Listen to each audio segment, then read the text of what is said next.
So from that, I started looking into things, and I got myself a Quran, read the Quran. No way. Yeah. You actually bought a Quran and read it all, cover to cover? Yeah. Hadiths, the surahs. No way. Started reading about the life of Muhammad and...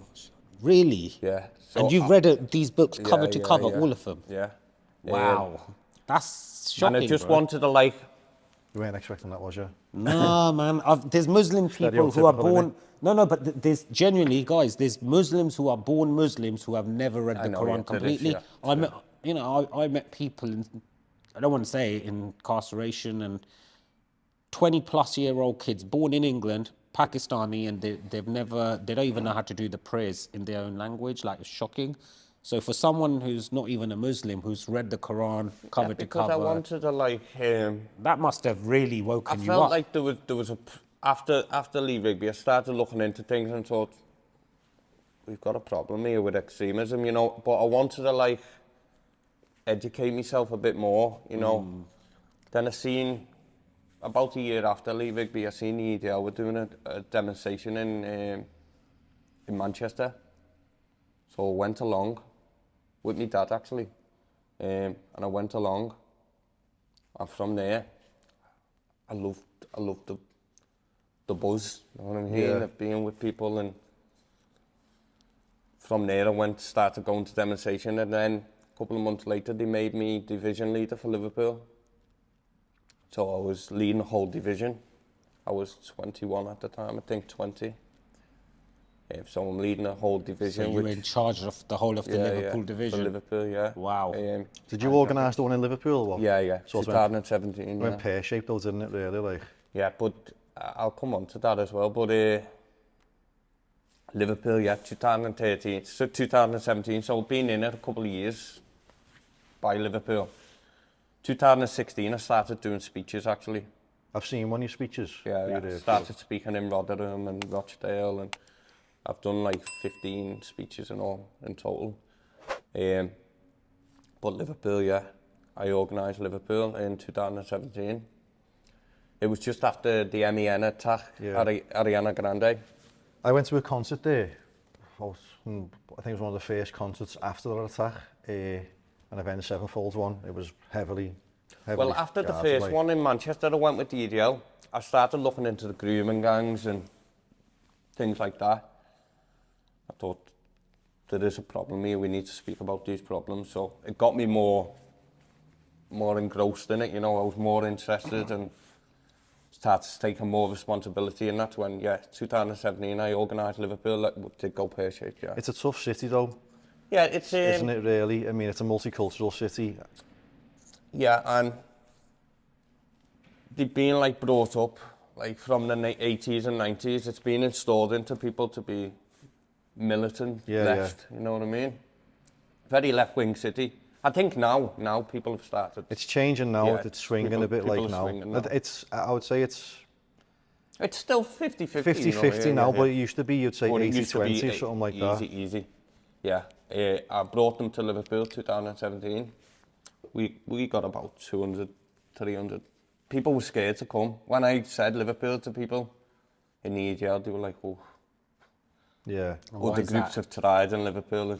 And then they felt like, what is it that Liverpool doesn't like about the EDL or the right? Well, what it was is, like I said, people have been, a lot of people there didn't know what they were there for. You know what I mean? They just seen people going, oh, racists are coming or Nazis are coming, and let's go, let's get an egg, let's throw it at them. So people didn't really know, you know, they were just there for a bit of... Seeing a video, bit of fun and action, the video did make me laugh. It was coloured lads throwing bananas at the white lads. I mean, that did make me laugh. I don't know if you got mistaken there, because that one actually was a year before. That was National Action. National Action. That's the one I remember. They're now prescribed as a terror group, which they was very extreme, you know. That's the one I remember. That one, yeah. Yeah. I didn't have anything to do with anything like that, because they was extreme, you know what I mean? Really? Yeah. They're now a bunch of racists then. Well, they're prescribed as a terrorist organisation now, you know. But that was National Action. They got locked in, lost luggage. Yeah. I remember the pictures. That's the one I thought. That's why I said went page. That's the one I thought you organised. A year later, I done it. We got about 200, 250. we started in the Lord Warden on London Road. I know it, yeah. We met there. For weeks, I'd worked with the police.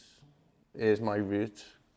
Look, I don't want no trouble between groups. Keep them away from us. Yeah. We'll do our thing. We'll do our speeches and we'll go.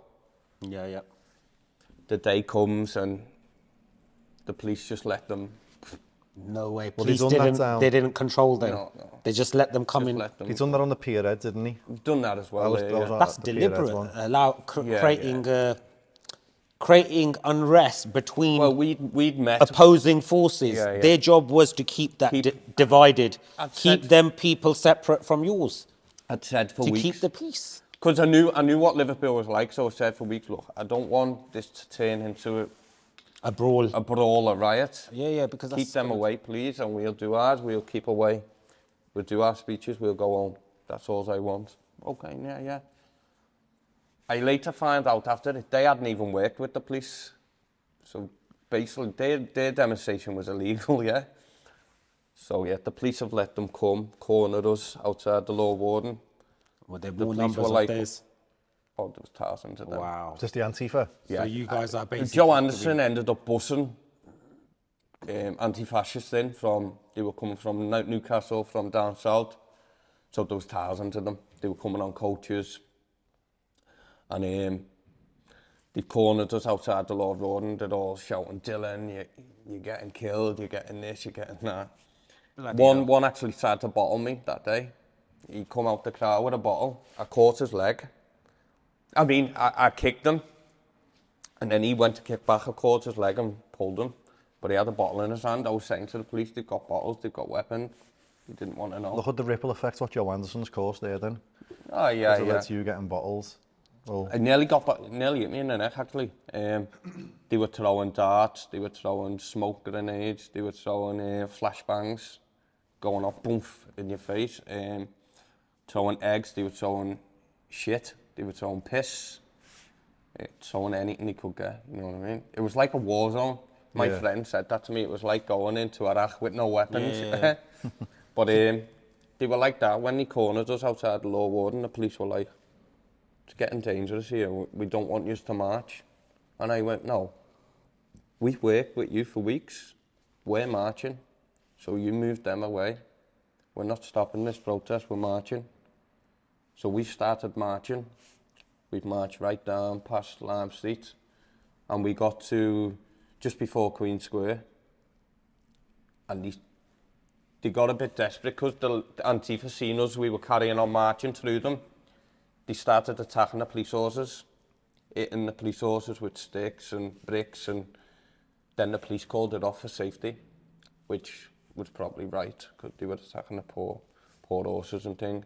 So it got called off then. It got really wild by the sounds of it. It got very wild, Who made the headlines though? Was it Antifa attacking the horses or was it you marching? The next day they put it in, EDL ran out to Liverpool. They didn't mention that we were attacked or nothing like that, no.